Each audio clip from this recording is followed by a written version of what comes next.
right, well, welcome back, Sidelines, to another week of Sidelines Pass, hitting the hard court. I'm here and bringing on two guests. So you know them, they're Fonz, Sam, both on the West Coast this time, instead of hanging out all over the place like we usually do. We're bringing more NBA talk to you on a week before the holidays. Hopefully, we'll get some exciting Christmas gifts from Santa, guys. Say hi to the crowd. What up? What up, guys? And we're just going to go ahead and jump right into it because, Santa loves giving gifts more than Steph Curry loves giving out assists. So, Fonz, I want to start out with you. We just had to release some power rankings today, and we got the Warriors, of course, sitting at the top of the list. We got San Antonio, which is no secret, quietly sitting at number two as the second best team in the league. And then surprisingly, yet unsurprisingly, the Oklahoma City Thunder sitting at number three. What do you think about these top three so far? Kind of expected. The top three are still more or less the top three teams in the league. We have the Cavs at number four, and the Thunder. It's really more of a preference thing between those two.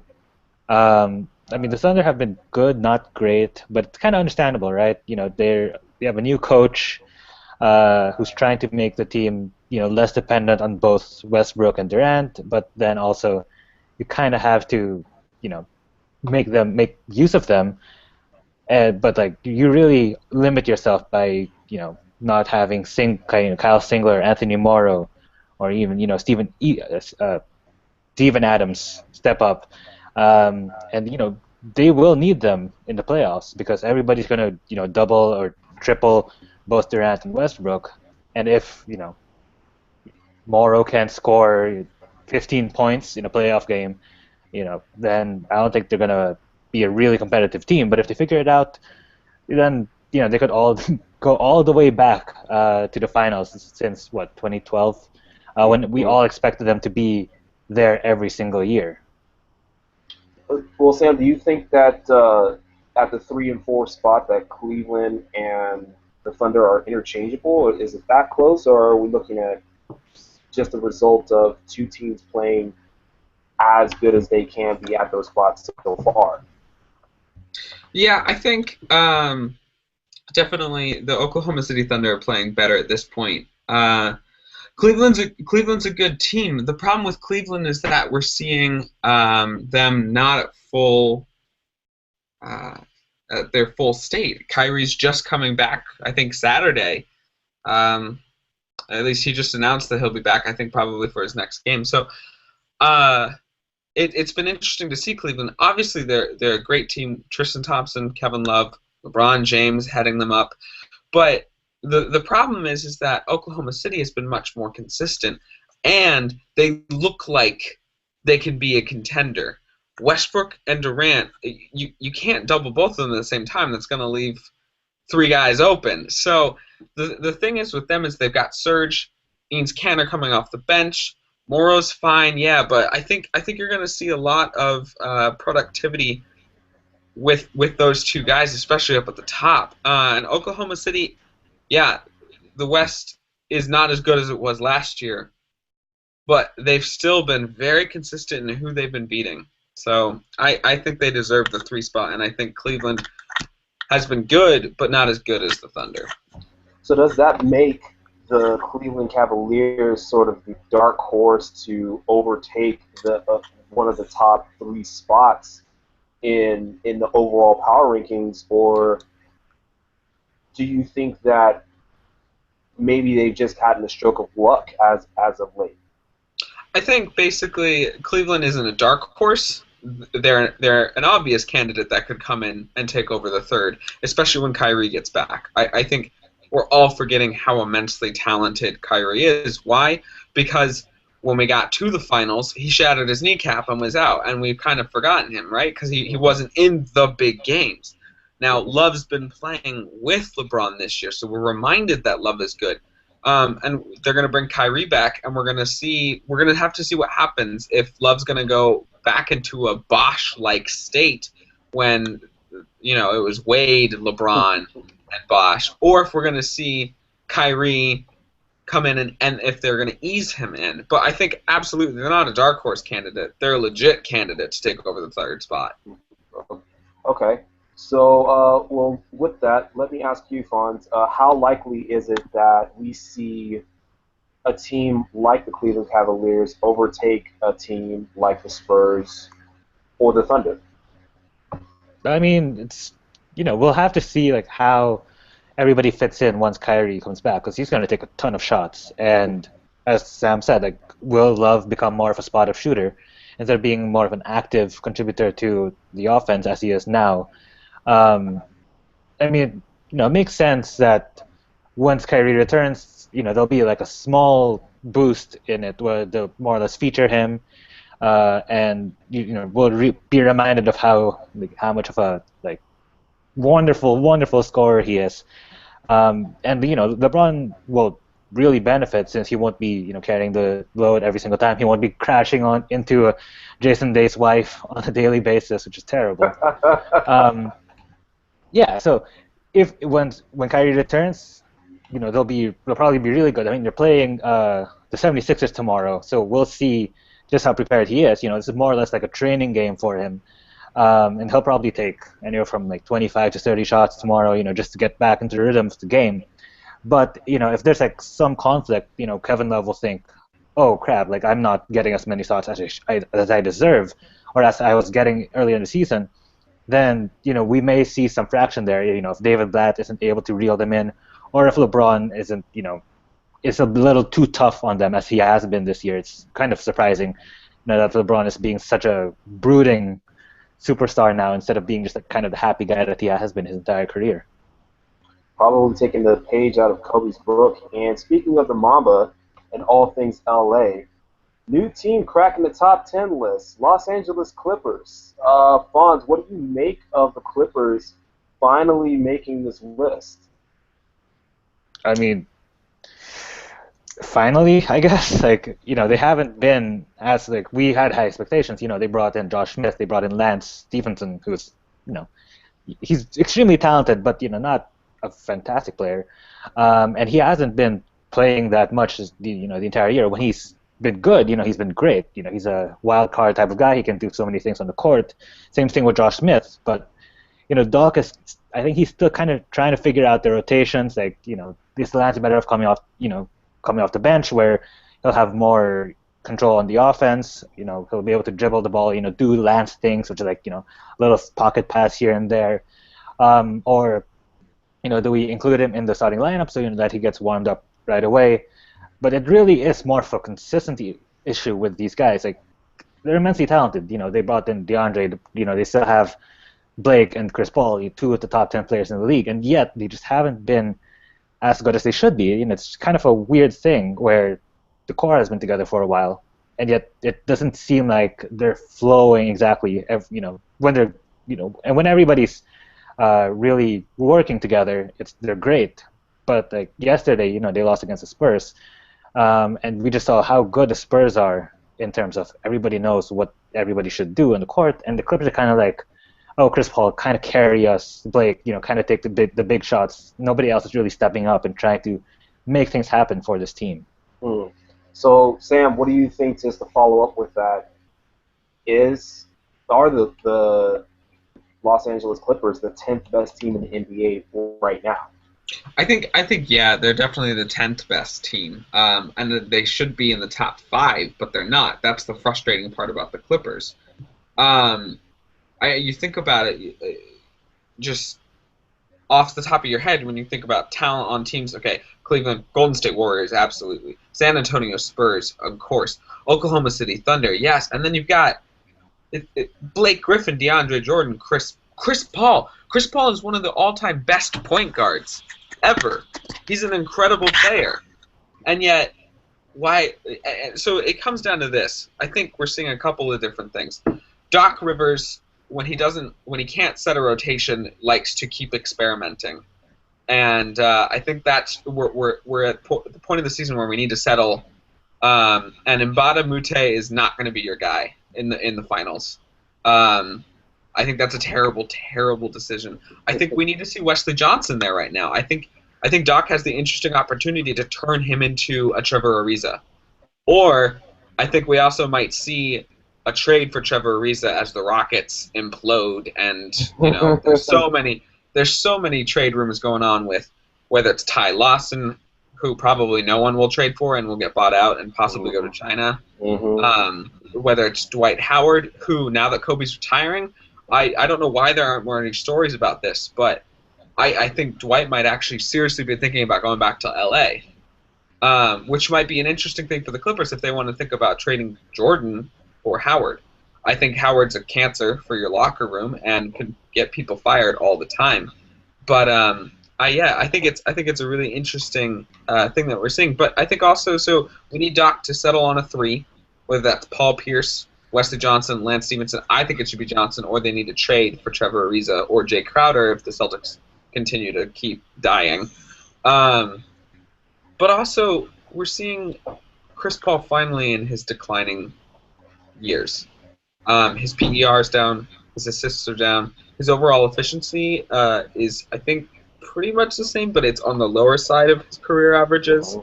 And that's inflicting them a bunch. Now they've had injury issues, and Doc's inconsistency isn't helping them.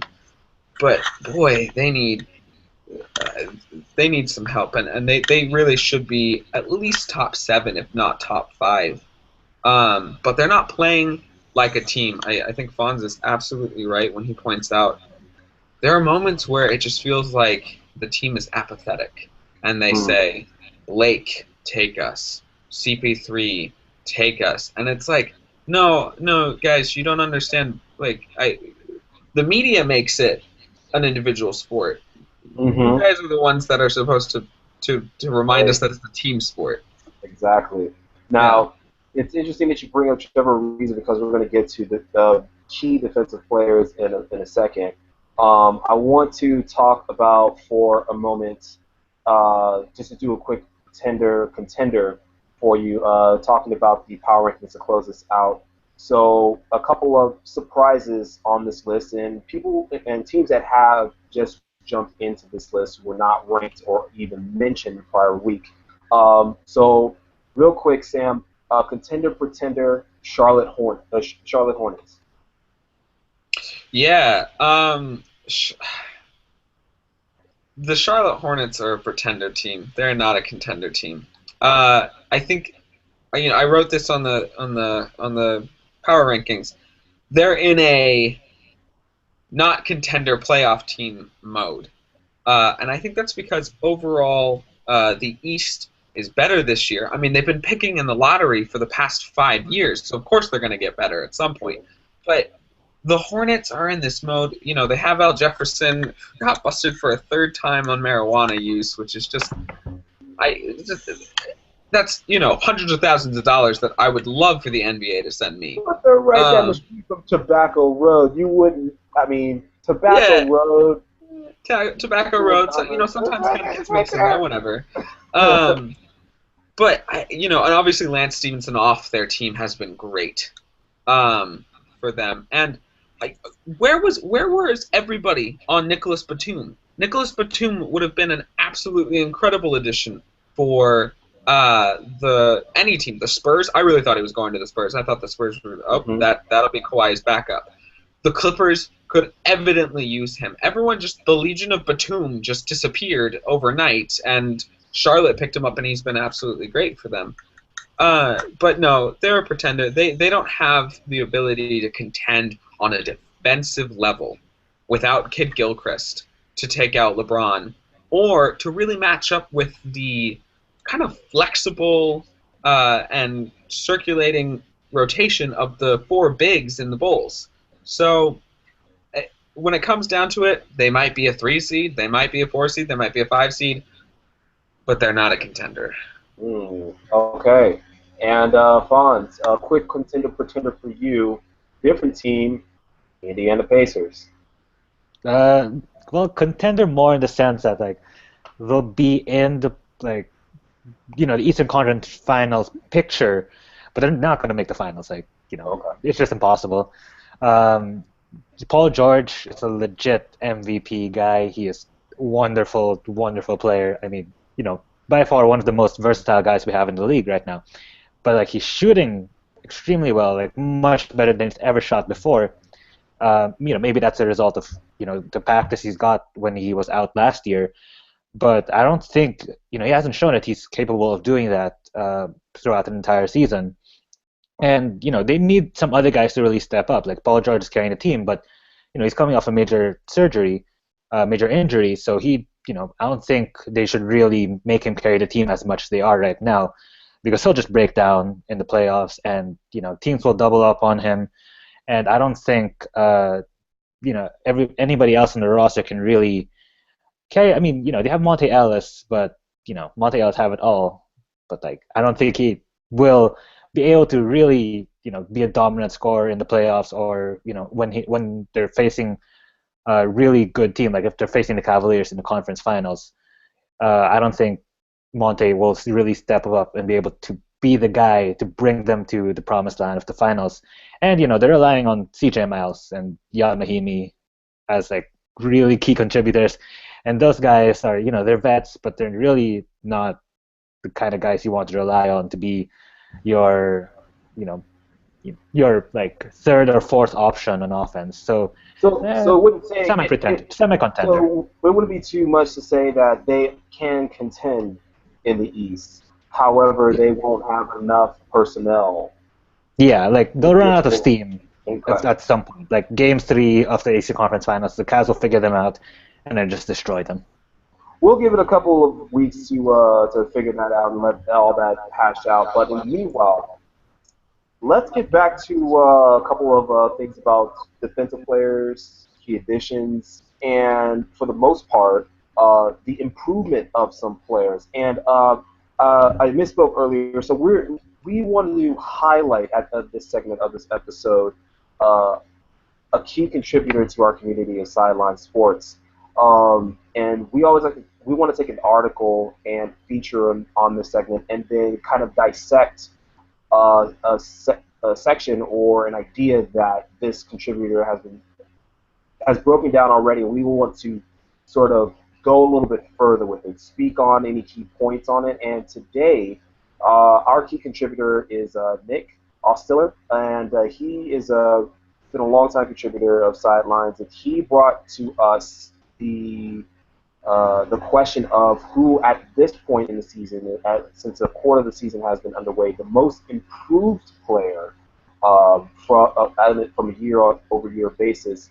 We got some key players that he's listed here. Giannis Antetokounmpo. If I slaughtered that name, hey, he's on the Bucks. He's gonna get it. C.J. McCollum and Andre Drummond, just to name a few. So I gotta ask. Let's start out with you, Fonz. I know that you've been watching a couple of these teams very closely, especially some Bucks players, considering that they were unrighteously dubbed the Street Killers. Who's your vote for most improved? I mean, I gotta go with my guy, C.J. McCollum.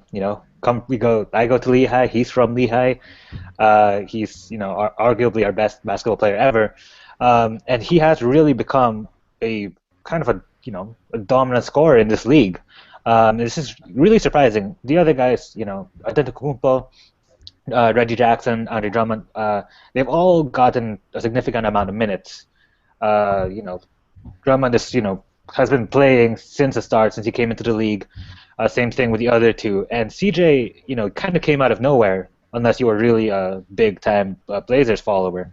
He has always been a fantastic scorer, but he was always kind of an undersized type of guy, and he wasn't really featured in the Blazers' offense for a long time because they had DeMarcus, they had Batum, they had Wes Matthews. And now he's really getting an opportunity to show that he can be a really great player in this league, and that if he's not really a superstar type, but he's a really good guy to have on your team, because you can just see like, hey, Damian is resting, CJ, go out there, carry the offense, really be the secondary star to Lillard, and it's great because I don't think they're stepping on each other's toes. here and then you can really, if you have two dominant guys in the backcourt and who have similar games, it can really turn into more of a me first type of offense where one guy shoots and then next possession the other guy shoots. But with these guys, they really work together, and it's become such a great partnership. And the Blazers are really fun to watch somehow, despite losing 4 of their 5 starters from last season. So yeah, I really love CJ. I'm calling him by his first name. Same college. I can do it. And he's one. I really think he should deserve the award because of just like he's such a surprising guy. Now, that's interesting that you say that because it seems that on this post, a lot of our contributors are also agreeing that CJ McCollum is the candidate there. But Sam, you dissect this league and go through it with a fine-tooth comb. I have to ask you, do you support this decision of giving McCollum the early candidacy for this award, or do you have another person in mind? I do not support CJ McCollum's winning this award at this point in the league. I like CJ McCollum. I think he has improved a lot. But here's a couple guys I think that go above him. I just saw Giannis Antetokounmpo play against the Lakers, and he is a freak athlete and can take over games when the Bucks decide to get him the ball. Now, they got blown out by the Lakers, mostly because Jason Kidd was an idiot and did not pass him the ball or let him. You don't understand how big this guy is. So Kobe Bryant is 6'6". Giannis Antetokounmpo goes up next to him, and it looks like Roy Hibbert is posting up Kobe Bryant. Now that's just one of the guys above him. Andre Drummond is an 18 and 16 guy. He's improved immensely, especially now that Greg Monroe is gone. But let me read you a couple stats. This gentleman, who I think deserves the award, is shooting .899 from the free throw. He's shooting 45% from 3. He's shooting 59% from the field, or for 2-pointers. And he upped his points from 23.8 to 31.8. Now, that man sounds like he is the most improved, and that man is Steph Curry. Steph Curry is the most improved player in the NBA. Oh, boy. We're talking about a guy who was the MVP last year, according to the media, and not to the players, which is, just another chip on his shoulder. He's gone insane. We've never seen anything like this from the three-point range. Larry Bird, who is one of the best three-point shooters in the history of the game, was nowhere near this. Reggie Miller was nowhere near this. Ray Allen was nowhere near this. There's a team built around him because of this. Now, his numbers are increased. Now, let's pause for a second. Time out, right? What are the cases against him? He's playing on an excellent team. He's got a great cast around him. But his team is 25-1 because they just beat the Bucks last night. Let's see. What else is going on? Oh, that's right. He's the reigning MVP and champion. So he's the most improved player, and it would be amazing to see him win MVP again and most improved player. I don't remember the last time that's happened. I think the hardest thing about this overall argument, and watching you argue for Steph Curry, of course, is the fact that we have Fonz over there throwing up gang signs for the Warriors, on top of the fact that I'm sure that Nick, as a very great contributor, was trying to name those not named Steph Curry. I mean, it's very hard to be the MVP and then get better the next year. But that's exactly what's happened. That's exactly what's happened. He was the MVP last year, and he's better this year. That's insane. And I think that we were all desperately trying to find some way around that argument. And still, with the flags and the game signs, I'm sure that Fonz is I was just saying it was 26-1. They're 26-1, not 20. Oh, my bad. Yeah, it's all good. Don't take away that loss. Keep in mind that one win, it keeps that nice pad between the Warriors and the Spurs. And speaking of wins and losses, We wanted to get a quick breakdown from you guys before we go. We got some holiday games coming up. Santa's gonna bring us some gifts. Let's start with a few games. Let's start with the early game. Actually, let's start with the most important game. Forget what time you're gonna be around, how many gifts you got under the tree. Let's talk about the game that everyone wants to see. Rematch of 2014-2015 NBA Finals. Cleveland versus Golden State. I'm going to go ahead and go with the man with a plan. He's always a Golden State fan. Fonz, who do you got in this game and why? As much as I want to be a homer, I think it's going to be the Cavs because Throw a flag, timeout, wait a minute, what? it's going to be the Cavs. The Cavs. Loss number two. Pencil it in, everyone. Fonz just said that the Cavs will beat the Warriors. Why will the Cavs beat the Warriors? They're going to have Kyrie back. After a couple of games, he's going to be probably more or less in, prime game shape by then. The Warriors are going to have just played. They're going to play the Jazz on the 23rd. I'm going to go to that game. And I think it's just the type of game where it'll be a letdown for the Warriors, where there'll be so much hype around it. There's going to be so much trash talking, I think, from like Draymond to Tristan Thompson or to J.R. Smith or whoever. And I think, LeBron's going to think, he's going to tell everybody, this is the game we need to win. We need to prove to everybody that we are, that we deserve to go back to the finals, that we actually deserve to win the finals.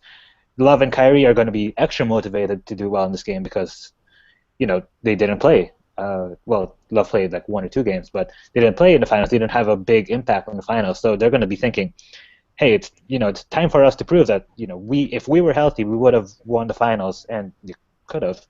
So yeah, I think the Warriors are actually going to lose to the Cavs. It'll be loss number 2, completely fine. 73 wins is still very, very viable. So yeah, I think it's just like everything surrounding the game will, make the Cavs extra motivated, and they'll make the Warriors a little, more of a. It's fine if we lose this game. Like let's give them this win. It's completely fine. So, Sam, first of all, history has just been made. We just had a homer say that his team is not going to win. It hasn't been done since I've said it as a Lakers fan last year, that's a pretty big gap. I mean, we're talking about the season separation, but do you agree with Fonz's decision for starters? And why? Well, all right. Here's a couple points that we got to put on the line first. First of all, I hope that some random Google search by Andre Iguodala comes across this podcast and he posts Fonz's whole thing and says this man is banned from the Warriors because that was terrible. You're a homer, man. You got to stick with your team. Second of all, the Warriors have lost 1 game so far, and that is definitely attributed more to the fact that the Boston Celtics played them so hard, and then the next day they had to go and play. Now, Milwaukee got hyped for the game. They were excited. They do match up, size-wise, fine with the Warriors. But honestly, double overtime against the Celtics in a playoff environment in Boston, that was a tough matchup. And it'll be really fun to see when the Warriors are completely healthy with Klay Thompson and Harrison Barnes. And the Celtics are completely healthy, I think, on April 1st, back with Marcus Smart, to see how Thompson and Curry will handle that Smart-Bradley lineup that Stevenson's going to throw at them. Now, so here's the thing with Christmas, right? Mm-hmm. My guess is whether it's Kerr or Walton, who decides to, they're going to probably blow out Utah or play them. Well, I think they're going to rest them for that game because I think the media is going to start saying Cleveland's going to win this game, that the Warriors aren't going to be prepared for it, and that Cleveland's going to be healthy and everything like that. And the Warriors are going to have so much on their shoulders. Again, this is the narrative that is completely structured throughout the whole season of the Warriors are going to let down, the Warriors are going to lose eventually, they don't have enough. And I also think that the lineup that the Cavs can throw is not one with Kyrie or Love in it. It's going to be the lineups from the finals. And that's just because when you have Tristan Thompson, he can guard Green. Now, I don't know if he can guard Green this year. We'll see, because Green's increased his mobility, and Tristan Thompson has not. But Tristan Thompson's so long. The fact is, everyone talks about how, oh, look, the Warriors can go small, and they've got length. So do the Cleveland Cavaliers. They match up really, really well. Now, Kyrie will be back, and we'll see exactly what that's going to look like. It's hard to say. And obviously, I think it's going to be a really, really close game. But if I'm correct, this is in Oakland, no? Yeah, it's in Oakland, and people understate how much Oakland's home field advantage is. Those fans are so on their side and give them such a lift. So no, I don't think so, and I think the Warriors will come away not just because the Cavaliers. I think because people aren't going to pick them for it. When the Warriors have a chip on their shoulder, they play the best, especially because their entire now Steph Curry leads them, but Draymond Green is their emotional leader, and if you piss off Draymond Green, if you get into that Spartan, and he is a Spartan at heart, he will come after you, and we're going to see a fantastic game. But yeah, I think the Warriors will win, and I'm surprised Fonz betrayed his hometown.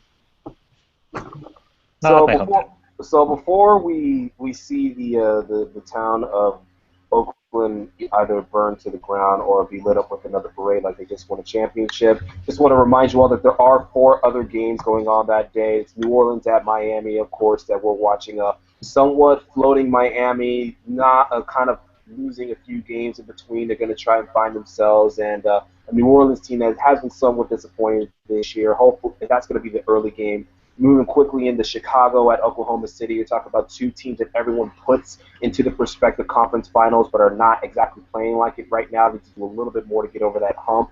That's going to be followed up quickly by the game that everyone's going to be watching after they rip away their toys. The game that we just dissected for you, which is Cleveland at Golden State. San Antonio, who is the number 2 seed in the West, and only a few games behind Golden State, is going to be visiting and ailing a very disappointing Houston team, who's probably losing, as we've mentioned, everything plus the kitchen sink. And, of course, it's going to be an in-city game of Los Angeles Clippers versus Los Angeles Lakers, which probably only the city of Los Angeles is going to be watching, including myself.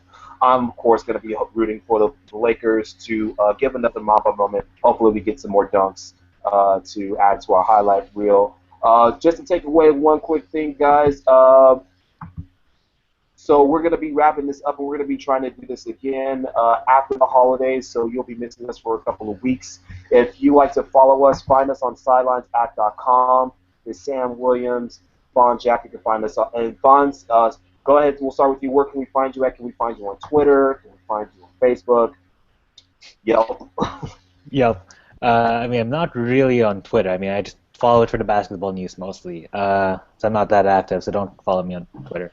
Yeah, mostly it's Sidelines and Slack. That's where I am. Very active on Slack. Lots of Star Wars talk right now. So yep, that's where you'll find me. And Sam? Yeah, I mean, you find me on Sidelines, obviously. I'm on Facebook, but honestly, if I don't know you, I'm not going to find you. But I am on Twitter, and I'm hilarious, so you should find me on Twitter. J Sam Dubs. J as in the letter, Sam as in my name, and D-U-B-S. That's me on Twitter. As in the Warriors? No, as in my last name is Williams. No. And it just comes back full circle. And my name is Joshua Thompson. You can find me on Sidelines as well, on Slack, on Twitter as number 4. The letter F as in Frank, and then Apollo, like the Greek god, the one that brings in the music, brings in the sun. Thank you for tuning in to another episode of Sidelines Pass, hitting the Hardcourt. And don't forget to check us out again on sidelinessapp.com and the featured post of the week, which is about the most improved player by Nick Costello. Thanks again. Take care, guys.